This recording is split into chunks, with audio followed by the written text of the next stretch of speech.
군 당국이 서해상에 추락한 북한 우주발사체 동체 잔해에 대한 인양 작업을 이어가고 있는데 순조롭게 진행되면 오늘 수면 위로 올릴 수 있을 것으로 보입니다. 이런 가운데 북한은 유엔 안보리 공개회의에 반발하고 앞으로 또 위성을 발사할 때 국제기구에 사전 통보를 안 할 수 있다는 입장을 내놨습니다. 취재기자 연결합니다. 조수영 기자.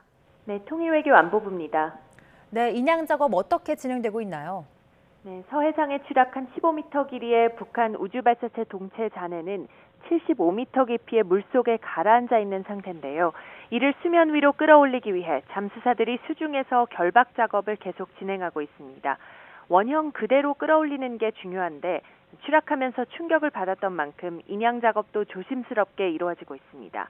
군은 어제 인양을 시도했지만 빠른 유속 때문에 중단했다가 오늘 아침에 다시 재개했습니다.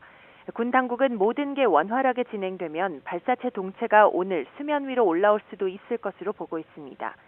인양 작업에는 해군 해난구조전대 SSU 대원들과 청해진함, 광양함, 통영함 등 함정 여러 척이 투입됐습니다. 동체 잔해 외에 엔진과 위성 탑재체 등 핵심 부품에 대한 수색도 계속되고 있습니다. 앞서 어제 싱가포르에서 만난 이종섭 국방부 장관과 로이드 오스틴 미국 국방부 장관은 발사체를 인양하면 한국과 미국이 공동으로 조사하기로 합의했습니다.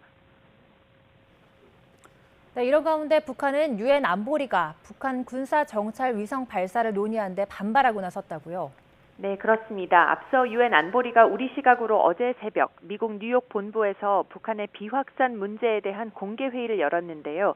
이에 대해 북한 김여정 노동당 부부장은 대외용 매체인 조선중앙통신을 통해 담화를 내고 유엔 헌장의 정신에 대한 모독이고 왜곡이라고 주장했습니다. 김 부부장은 안보리가 미국이 하자는 대로 걸핏하면 북한의 주권적 권리 행사를 문제시하는 데에 대해서 대단히 불쾌하게 생각한다고 밝혔습니다.